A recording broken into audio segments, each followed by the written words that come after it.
저는 개인적으로 이제 책을 읽을 때 베스트셀러는 별로 잘 본 적이 별로 없어요. 그냥 신앙생활 할 때 혹은 제가 필요할 때 그 필요한 책들을 서점에 가서 제가 골라서 이제 읽는 편이라 베스트셀러가 뭔지를 잘 모릅니다. 그런데 이제 한 10년, 20년 전인가요? 베스트셀러가 도대체 어떤 건가 싶어서 한번 몇 권을 사서 읽어봤어요. 읽어봤는데 사실 좀 못 읽겠더라고요. 그 중에 기억나는 게 뭐냐면 여러분들도 들어보셨는지 모르겠어요. 긍정의 힘이라고 들어보셨습니까? 네, 그게 이제 베스트셀러인데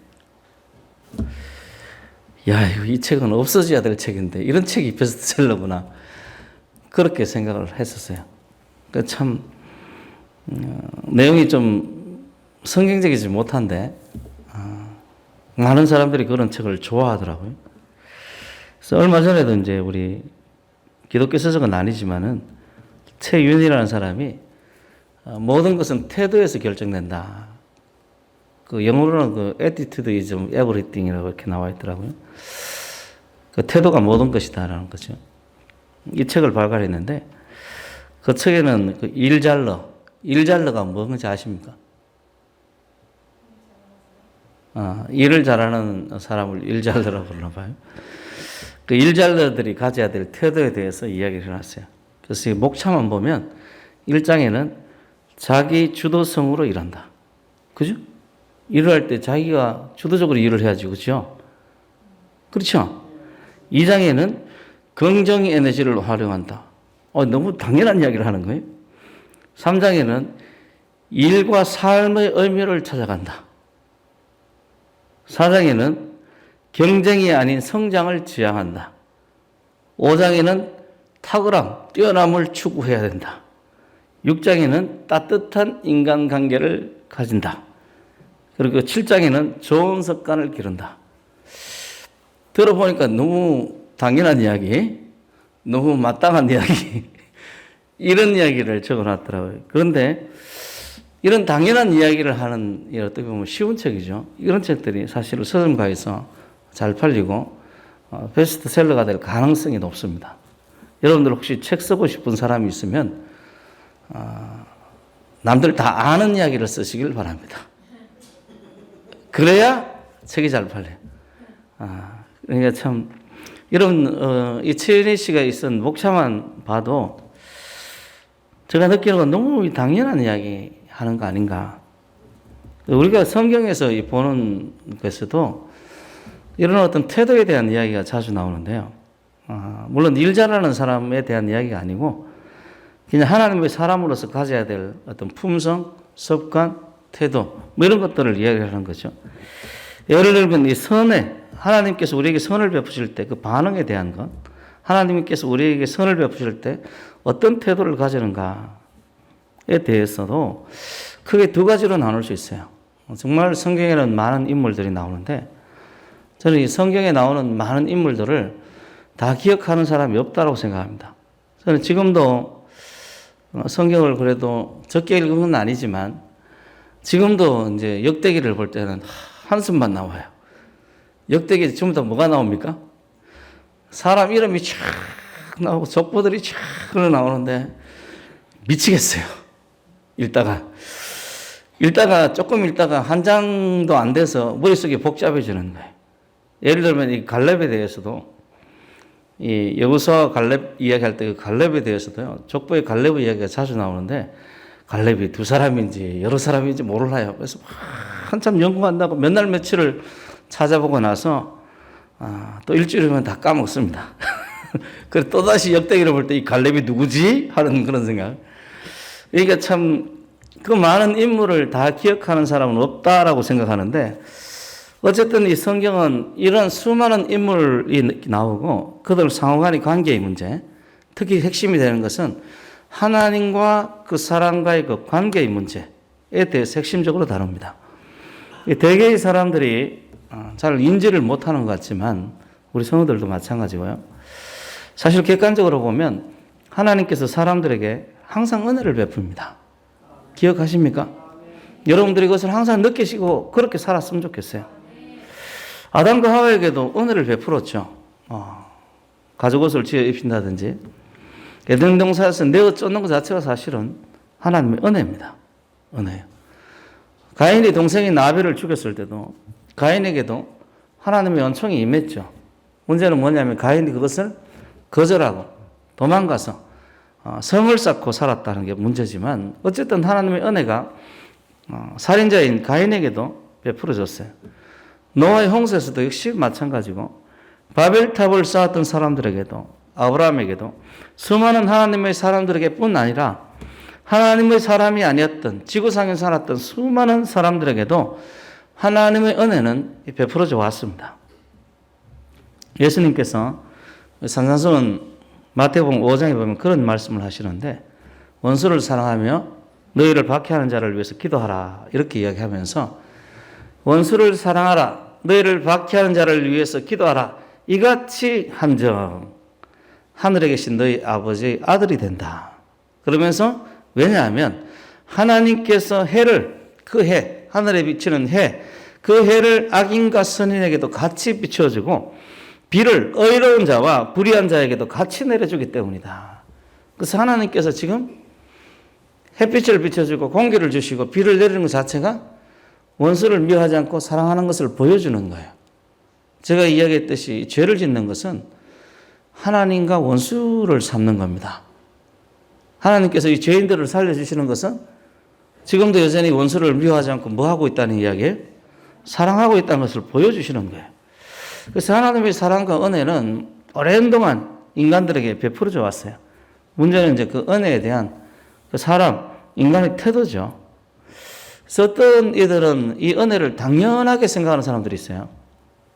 그리고 어떤 이들은 그 은혜에 대해서 굉장히 미안해하고 송구스러워하고 감사하는 사람들이 있습니다.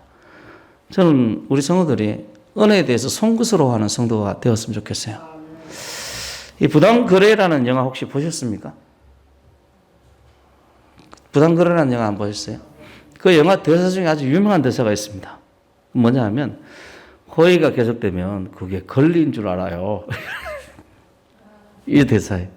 호의가 계속되면 그게 권리인 줄 안다는 거예요. 이게 이제 사회적으로 굉장히 유명해졌어요. 그죠? 호의가 계속되면 그게 권리인 줄 안다. 왜 사회적으로 유명해졌는가 하면 많은 사람들이 이 대사에 공감을 하는 거예요. 자기가 호의를 계속 베풀어주면 예를 들면 뭐 사무실에서 계속 커피를 타주면요. 한 일주일만 타주면 그 다음 날부터는 왜 커피 안 타오냐고 뭐라고 그래요. 나는 호의를 행한 건데 나중에는 당연히 자기가 서비스를 받아야 될 것처럼 이야기를 하는 거예요. 그 참 완전히 생떼죠, 생떼. 그런데 이 말이 가장 잘 어울리는 관계는 하나님과 사람 사이입니다. 하나님께서 수많은 은혜를 우리에게 베풀어 준 것이 사람들에게 감사로 다가오는 것이 아니라 당연히 누릴 권리로 사람들이 생각해요. 지금 여러분들이 날씨가 좋아서 이렇게 찾아오셨는데 하나님께 감사하셔야 됩니다. 저 미국처럼 막 눈이 와가지고요. 막 1m씩 쌓이면 오겠습니까? 아이고, 당신은 여기 집에 사니까 오는 거지. 저는 우리 성도들이 굴 파고 오셨으면 좋겠어요. 여기 그래서 교회 오는 것도 하나님의 은혜예요. 우리가 지난 작년 코로나 때문에 이 나라에서 예배를 못 드리게 할 때 그런 것을 일종의 좀 약간 맛을 좀 봤죠. 그죠? 맛을 봤어요. 권리로 생각하지 말고 은혜로 생각하십시오. 저는 이 하나님과 사람 사이에 호의가 계속되면 그게 권리인 줄 알아요 하는 이 부당거래에 나오는 대사가 그게 참 하나님과 사람 사이에 참 적합한 그런 대사구나 이런 생각을 많이 합니다. 심지어는 그 영화를 만들었던 제작자, 감독, 극본가 또한 그런 사람일 가능성이 높습니다. 하나님의 호의를 자신의 권리인 줄 알고 그냥 살아가는 거예요. 성경에도 그런 사람들이 많이 나옵니다. 그런 사람들은 불순종한 사람들이었고 원망하는 사람들이었고 불평하는 사람들이 있고 그리고 망했습니다. 오늘 이 성경에 나오는 사람들도 역시 그런 사람들이에요. 출애굽기에서나 민수기 같은 성경책을 보면 그런 사람들이 굉장히 많이 나옵니다. 하나님께서 출애굽기 1장, 2장 이런 데 보면 하나님께서 노예로 고통을 받던 이스라엘 백성들이 부르짖음을 듣고 근심을 하십니다. 저 사람들을 어떻게 구원할까? 그리고 애굽 땅에서 세계 최강국이었던 애굽 땅에서 그들을 구원하셨어요. 그들을 구원하시기 위한 노력은 사실은 성경에 잘 나타나 있지는 않습니다. 하나님의 마음들, 하나님의 사랑과 하나님의 노력들, 관심 이런 것을 좀 머릿속에 생각하면서 성경을 봐야 되는데 피상적으로 성경을 보는 것 같아요. 보통 이 성경을 볼 때 이런 하나님의 노력이나 사랑, 하나님의 애타함이라든지 마음의 갈급함이라든지 하나님의 근심이라든지 이런 것을 잘 생각하지 않고 보통은 하나님이니까 하면서 그냥 스쳐가는 생각으로 스쳐가는 경우가 대부분입니다. 어쨌든 제가 보기엔 이스라엘을 구원하기 위한 하나님의 노력들은 그 이스라엘 사람들에게 정당하게 평가를 받지 못했어요. 노력을 했으면 그 노력에 대한 평가가 이루어져야 되는데 이스라엘 백성들은 그 하나님의 노력과 하나님의 사랑과 하나님의 은혜에 대해서 정당하게 평가하는 게 아니라 하나님께서 당연히 나에게 이렇게 해야 된다. 마음에 들지 않으면 오히려 불평하는 거예요. 마음에 들지 않으면 오히려 원망하는 거예요. 심지어는 성경에 어떻게 나오는가 하면 다시 애굽 땅으로 돌아가고자 하는 거예요. 다시 노예 상태로 돌아가고자 하는 거예요. 그토록 자기네들이 부르짖었던 정말 구원해달라고 부르짖었던 그렇게 너무나 고통스럽게 살았고 자신의 아들, 자신의 손자, 자신의 손자의 손자까지도 그렇게 고통스럽게 살아야 할 미래가 없는 그 세상 가운데로 우리가 다시 돌아가자. 그리고 망했어요. 참 그러면 안 되죠. 사람이 양심적이어야 됩니다. 여러분 사람이 양심적이어야 돼요. 너무 자기를 위해 살지 마십시오. 너무 자기만을 위하면요. 세상이 눈에 보이질 않습니다. 진리가 눈에 안 보입니다. 너무 여러분 가족만 위하잖아요. 그러면 진리가 눈에 안 보여요.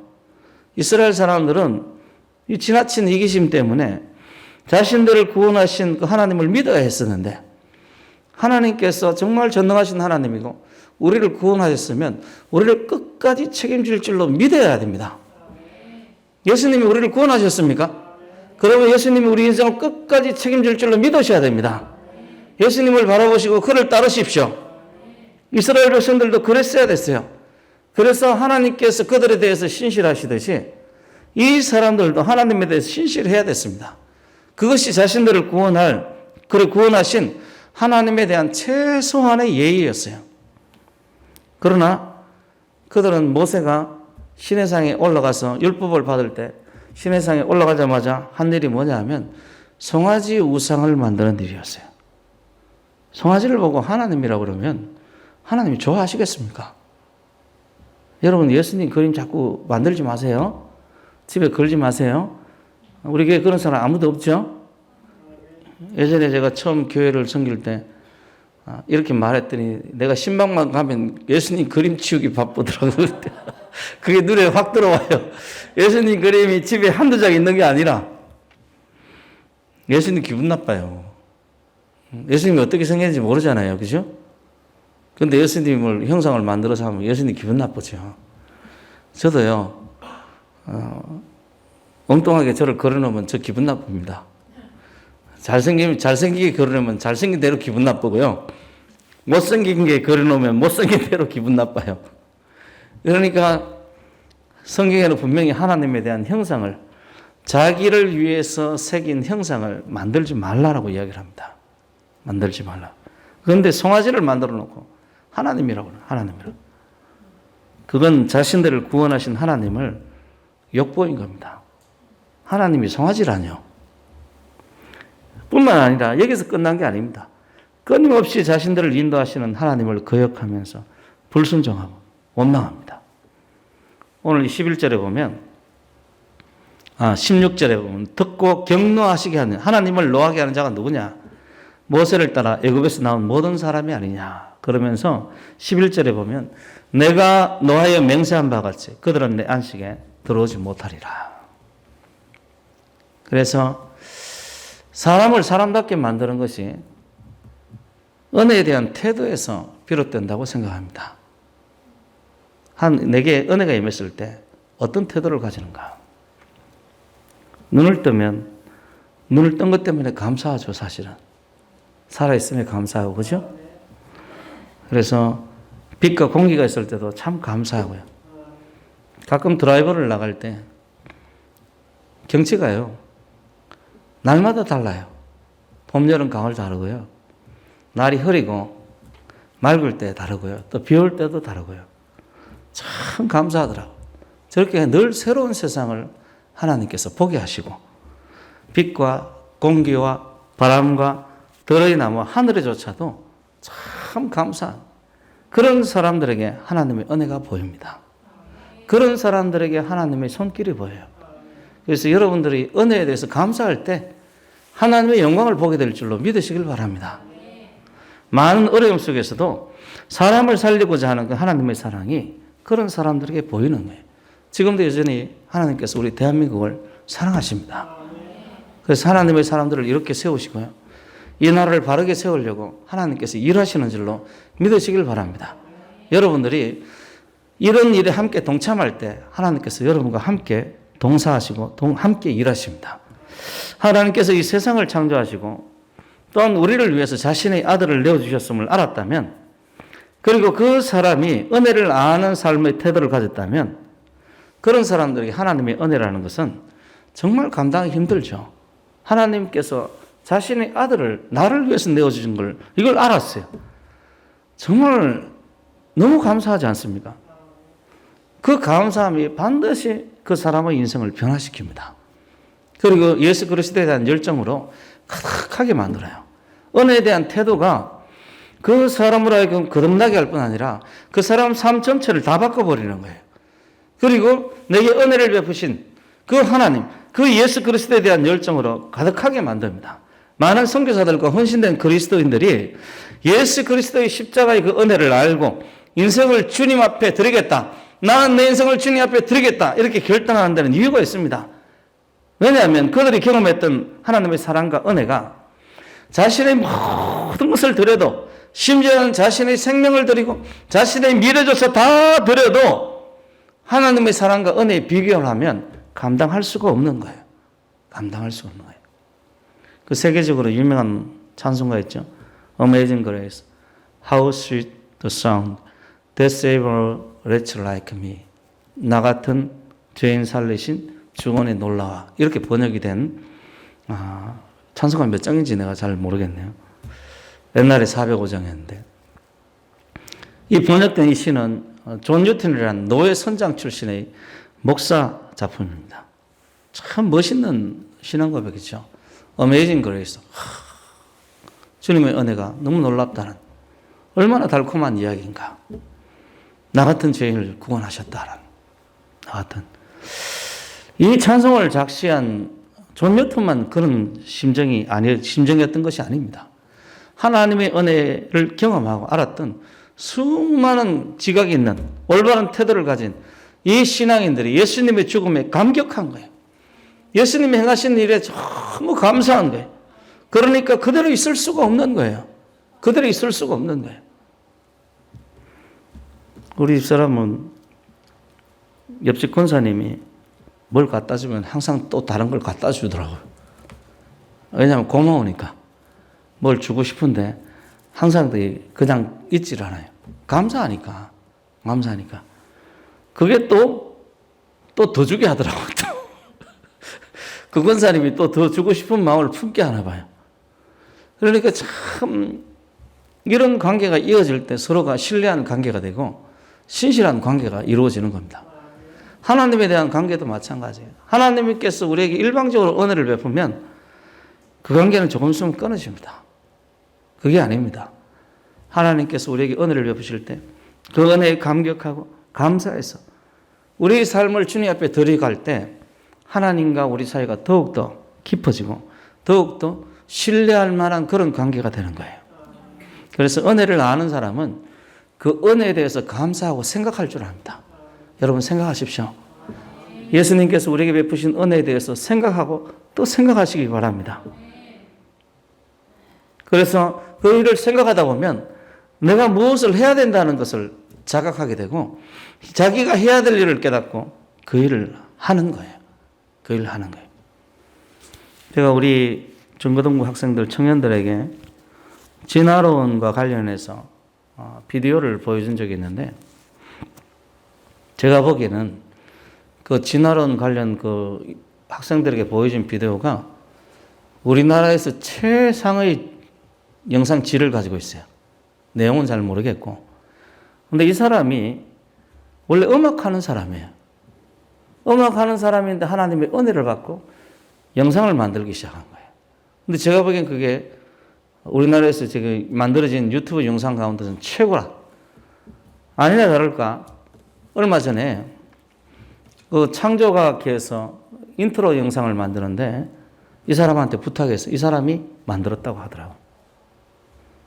하나님의 은혜를 생각하는 사람들에게 삶의 길이 열리는 겁니다.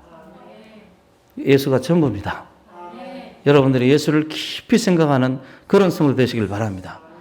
저는 오늘 본문 속에 나오는 이 출애굽한 이스라엘 백성들도 마땅히 그랬어야 했다고 생각합니다. 하나님께서 자기네들을 구원했으면 이 구원하신 은혜에 대해서 깊이 생각해야 했습니다. 그런데 그러지를 못했어요. 모세오경, 창출, 레민, 신으로 이야기하는 창세기, 출애굽기, 레위기, 민수기, 신명기로 이야기하는 이 다섯 가지 책 중에서 창세기를 제외해놓으면 나머지 책들은 이 모세 자신이 경험한 내용들입니다. 근데 성경을 읽다가 그런 식으로 읽으셨는지 모르겠는데 성경 읽다 보면 모세가 굉장히 감탄할 정도로 하나님에 대한 이해도가 뛰어납니다. 하나님에 대한 이해가 굉장히 깊고 뛰어나요. 물론 우리 성도들은 성경이니까 라고 이렇게 이야기하면 할 말은 없어요. 할 말은 없는데 성경에 나오는 이 모세, 저자인 모세도 우리가 똑같은 성정을 가진 사람입니다. 왜 아무도 아멘을 안 합니까? 이쯤에서 아멘이 나와야 되는데 우리가 똑같은 성정을 가진 사람이에요. 그 사람이 그 시대를 살아가면서 하나님을 만난 경험을 기록한 책들이 바로 모세오경입니다. 그래서 모세오경의 내용을 보면 정말 이 모세가 하나님에 대해서 굉장히 뛰어난 지식을 가지고 있는 거예요. 다니엘서 11장 32절에 보면 하나님을 아는 백성은 강하여 용명을 떨치리라. 하나님을 아는 백성은 강하여 뭐 한다고요? 용명을 떨치리라. 이 말씀처럼 하나님에 대한 이해도가 뛰어난 이 모세를 통해서 하나님께서 애굽을 물리치게 했어요. 할렐루야. 군대 없이 애굽을 물리치게 한 거예요. 애굽 군대를 홍해에 수장시켜 버렸어요. 할렐루야. 광야에서 이스라엘 백성들을 40년 동안 먹이시고 입히시고 인도하시게 모세를 통해서 일을 하시는 거예요. 전쟁 한번 겪어보지 않은 이 이스라엘 백성들과 아말렉이 전쟁을 할 때 모세를 통해서 아말렉을 물리치게 만드는 거예요. 그리고 이스라엘을 건국하게 하셨어요. 이것이 하나님에 대한 올바른 태도, 신실함과 충성됨을 가진 자들을 통해서 하나님께서 하시는 일들입니다. 여러분들이 여러분 자신을 위해서 하는 건 좋은데 하나님에 대한 결과는 없습니다. 바람에 나는 기와같이 우리 인생이 바람에 날려갈 뿐입니다. 하나님에 대해서 생각하시고 은혜에 대한 올바른 태도를 가지길 바랍니다. 하나님께서는 그의 백성들에게 항상 신실하셨어요. 변함이 없으시고요. 늘 우리에게 필요한 것을 공급하시는 그런 하나님이셨어요. 그런데 한편만 신실하다고 그 관계가 유지되는 게 아닙니다. 짝사랑 아시죠? 짝사랑 해보셨죠? 뭐 짝사랑은 이루어지지 않는다 이렇게 징크스를 가진 사람도 있긴 하지만 짝사랑이 상대편이 반응이 있을 때는 사랑이 이루어집니다. 그래서 어릴 때 뭐 중학교 때 만난 여자친구, 고등학교 때 만난 여자친구와 결혼하는 그리고 오랜 동안 결혼관계를 유지한 사람이 부지기 있습니다. 왜냐하면 일방의 사랑이 아니기 때문에요. 쌍방의 사랑이기 때문에 서로의 사랑이 신실할 때 그 관계가 오랜도록 지속이 되는 거예요. 하나님과 우리와의 관계도 똑같습니다. 하나님 우리 사랑하십니다. 여러분도 주님을 사랑하시길 바랍니다. 하나님께서 우리에게 신실한 사랑, 믿을 만한 사랑을 우리에게 보여주셨어요. 우리도 하나님께 신실한 사랑, 믿을 만한 사랑을 보여주시는 그런 성도 되시길 바랍니다. 이런 사랑이, 이런 신실함이 우리를 하여금 하나님의 심판대 앞에서 하나님의 심판날에 우리의 일을 결정하게 만드는 거예요. 참 감사하죠. 이 땅에서도 하나님을 깊이 사랑하는 복된 신앙생활을 하다가 하나님의 심판대 앞에서도 잘하였다, 착하고 충성된 종아 하고 칭찬을 듣는 거예요. 여러분의 인생이 그런 인생이 되기를 주의 이름으로 축원합니다. 오늘 본문에서는 모세가 하나님에 대해서 얼마나 신실했는지, 그리고 그 모세보다 뛰어난 예수 그리스도의 신실하심에 대해서 이야기를 해요. 그리고 세 번째로, 그리고 우리도 그와 같이 모세와 예수님처럼 하나님 앞에 신실할 것에 대해서 이야기를 합니다. 예수님에 대해서 많은 성도들이 알고 있기는 구원자라고 그렇게 알고 있는데, 예수님이 또한 선구자이기도 합니다. 예수님께서 우리를 위해서 십자가에 달려 못 박혀 죽어서 우리가 구원받았는데, 이 말은 또 다른 의미로 예수님께서 우리를 위해 십자가에 못 박혀 죽으신 것처럼 우리도 십자가에 못 박혀 죽을 것을 이야기를 해요. 죽으십시오. 죽어야 삽니다.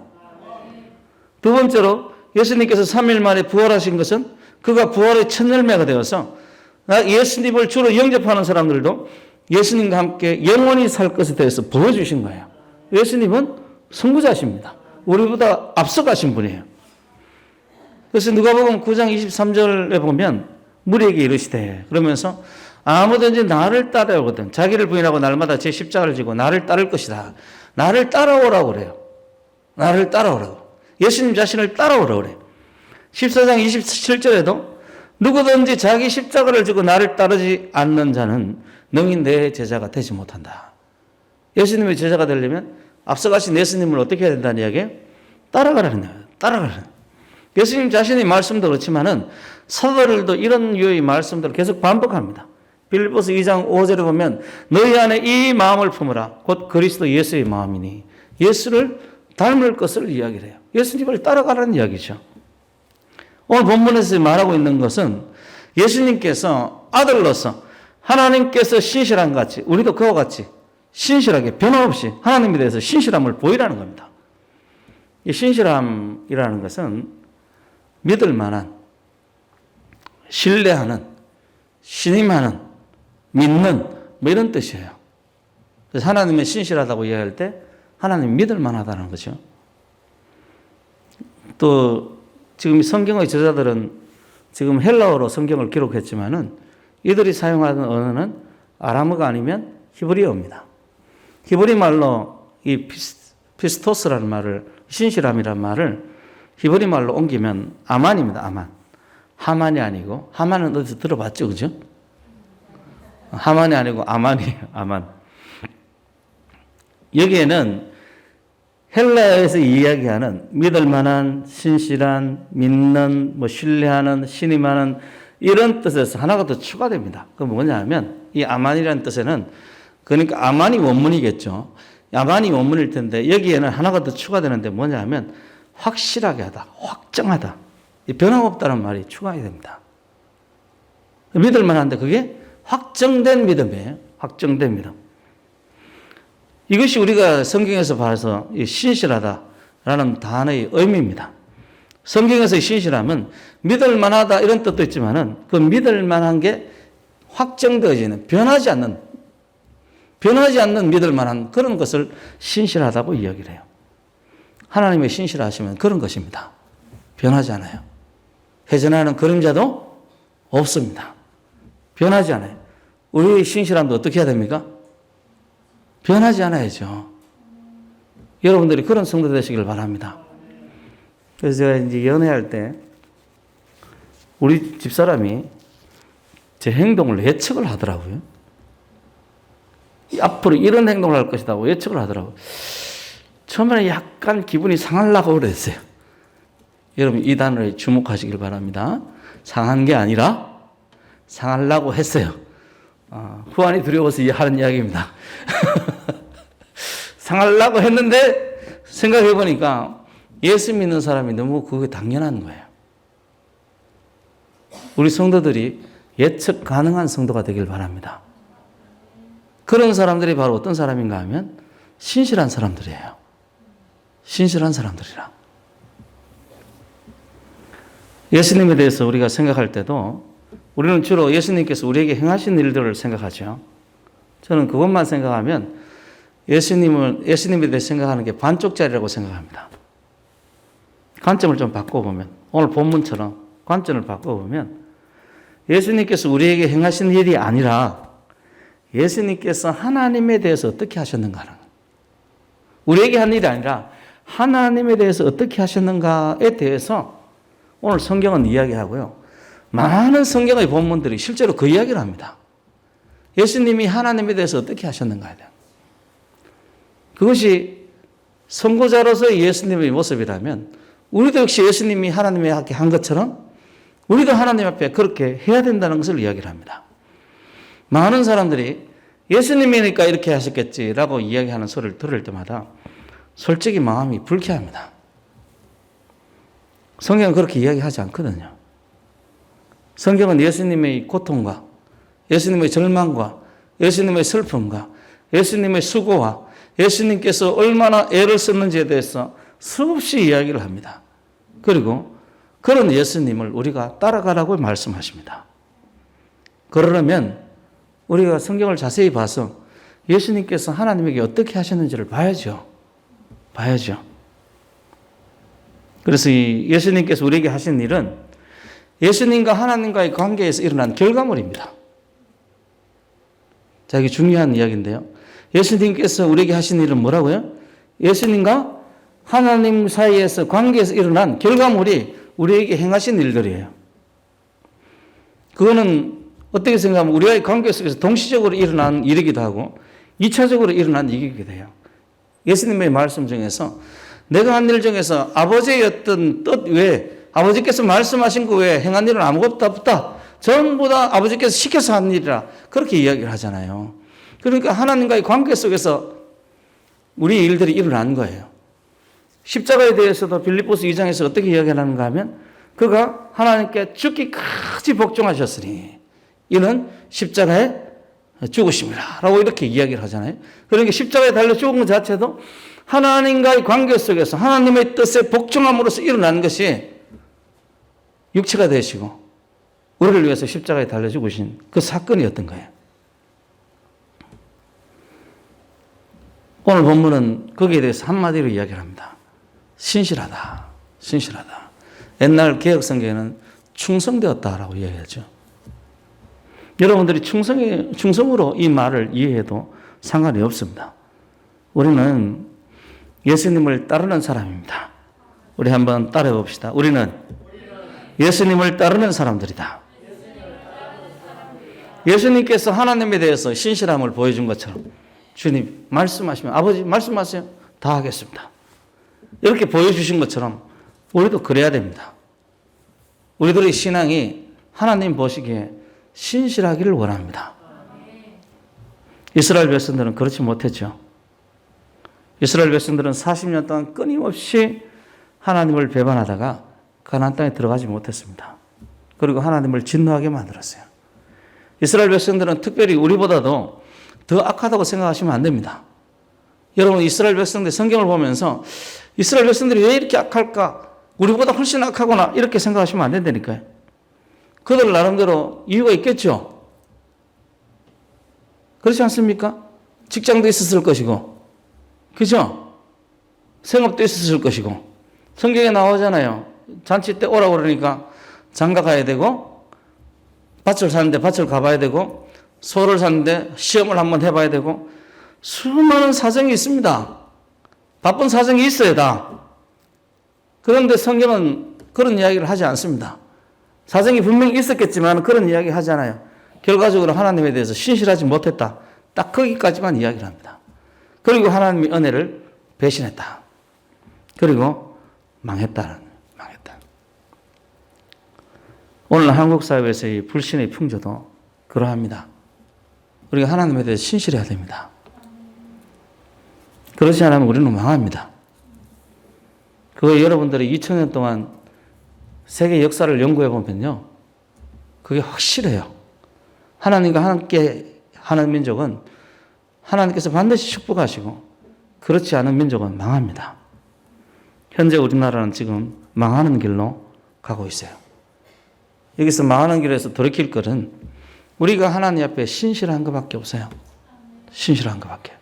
다른 사람 너무 생각하지 마세요. 우리는 하나님 앞에 신실해야 됩니다. 참 여호수아의 갈렙의 이야기를 보면 너무 신기하지 않습니까? 200만 명에서 300만 명이 광야에서 엎드려서 죽었어요. 그 수많은 인구가 죽었어요. 그런데 여호수아 갈렙만이 살아남았어요. 그 사람들만이 하나님 앞에 신실함을 지켰던 사람들이었어요. 그런데 희한하게 그 사람들만 살아남았습니다. 여러분 살고 싶죠? 왜 죽고 싶습니까? 왜 이렇게 대답이 쉬웠잖아요. 살고 싶죠? 우리 성도들 다 살길 원하고 저도 살길 원합니다. 그러려면 믿음의 선배들이 따라갔던 증명된 길, 확실한 길, 하나님 앞에 신실한 길로 걸어가면 됩니다. 저는 신실함이 모든 관계의 기본, 가장 기본이라고 생각해요. 그래서 하나님과 우리의 관계도 신실하기를 소망합니다. 오늘날 사회가요, 수많은 부조리들이 있죠. 수많은 거짓말과 부조리함이 우리 사회의 신실함을 다 깨뜨려 버렸어요. 이제 누구든지 믿을 수 없는 그런 사회가 되어버렸습니다. 그렇다고 해서 우리가 사기꾼이 되면 안 되지 않겠습니까? 그죠? 저 사람이 사기친다고 해서 나도 사기치면 안 되잖아요. 그죠? 그 신실함이 유지되기를 소망합니다. 근데 이 유지할 수 있는 유일한 방법은 환경에 매몰되지 않고, 환경에 우리 심령이 무너지지 않고, 정말 이 부조리한 사회, 이 거짓이 가득한 이 사회에서 우리도 같이 거짓말하지 않을 수 있는 유일한 방법은 뭐냐면 하나님과의 관계에서 신실함을 유지하는 거예요. 하나님이 세상보다 크시기 때문입니다. 하나님에게 집중합시다. 하나님만 바라봅시다. 그리고 그분의 신실함처럼 우리도 주님을 닮아서, 예수님을 닮아서 신실한 사람이 되시기를 바랍니다. 하나님께서 우리에게 좋은 마음 주셔서 하나님의 은혜에 대해서 마땅히 가져야 할 태도를 갖게 하시기를 간절히 소망합니다.